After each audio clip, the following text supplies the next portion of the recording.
Často sa hovorí, že treba byť mentálne odolný. Čo to vlastne znamená?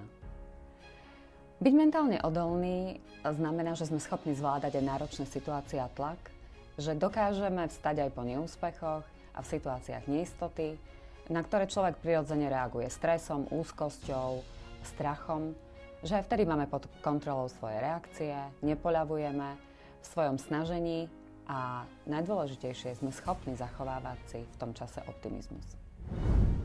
Čo zvyšuje mentálnu odolnosť? Kľúčovým prvkom zvyšovania mentálnej odolnosti je naša schopnosť adaptácie a mentálna flexibilita. Inými slovami to, že naša myseľ dokáže reagovať na meniace sa podmienky. Že dokážeme meniť svoj prístup, rutinu, sústrediť sa aj na iné nové úlohy, ktoré vlastne vyžaduje situácia. Prispôsobivosť je našou výhodou aj v náročných situáciách. Čo robiť, aby sme si udržali dobré duševné zdravie aj v náročných situáciách? Mali by sme byť obklopení ľuďmi. Snažiť sa o také vzťahy, v ktorých dokážeme spolu naozaj hovoriť o našich pocitoch a vyjadrovať si vzájomnú podporu. Hovoríme tomu budovanie sociálnej a emocionálnej podpory.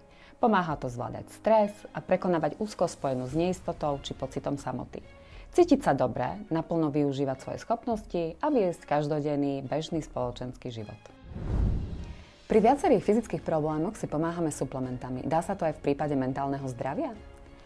Samozrejme, aj v starostlivosti o duševné zdravie existujú látky, ktoré pomáhajú v boji s mentálnymi ťažkosťami, stresom, úzkosťami či depresiou.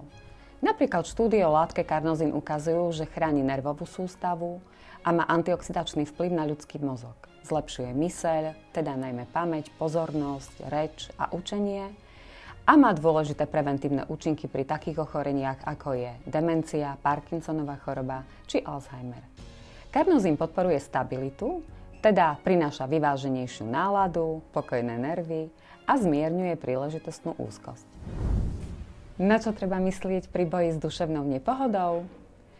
Pri úsilí o zvýšenie mentálnej odolnosti musíme mať na pamäti, že kľúčový je komplexný prístup, ktorý zahŕňa sociálnu podporu, psychologickú pomoc a zdravý životný štýl. Akýkoľvek prospešný doplnok, napríklad Karnozín Extra, je potrebné kombinovať s vyváženou stravou a zdravým životným štýlom, pretože žiadna látka nie je univerzálnym riešením.